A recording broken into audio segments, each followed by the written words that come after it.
Have you ever wondered how a seemingly solid ground beneath can shake, rattle and roll without a moment's notice? Earthquakes, terrifying as they may be, are simply the Earth expressing its geological activity.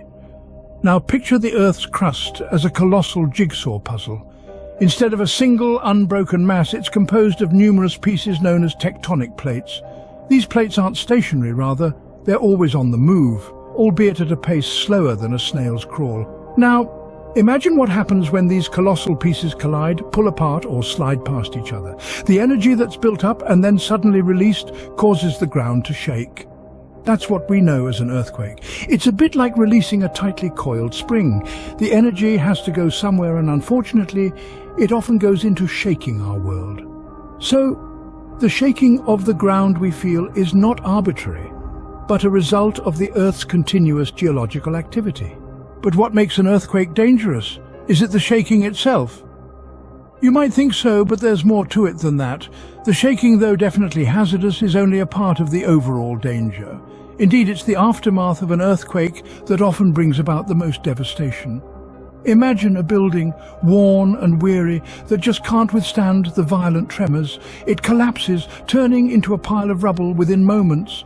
Or consider a mountainside, shaken loose by the quake, triggering a landslide that barrels down towards a peaceful village below. And let's not forget the sea, which, when disturbed by an undersea earthquake, can generate a tsunami, a monstrous wall of water that can obliterate coastal communities in its path.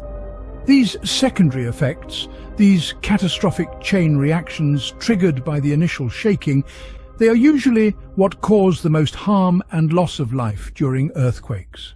Thus, it's not just the earthquake itself, but the chain of events it triggers that poses a significant threat. So, if we can't prevent the tectonic plates from moving, what can we do to protect ourselves? Well, as it turns out, there are several ways we can mitigate the impact of earthquakes. First and foremost, we can construct buildings that are built to withstand these powerful forces. This involves the use of flexible materials and smart architectural design to ensure the structure can absorb and dissipate the energy of an earthquake. Beyond the infrastructure, having a well-thought-out evacuation plan is crucial. This means knowing the quickest and safest routes to open spaces, away from buildings or structures that may collapse. Furthermore, conducting regular drills is essential.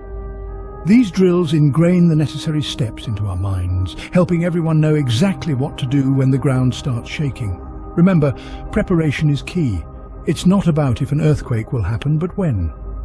While we can't stop an earthquake with the right measures in place, we can certainly reduce its devastating impact.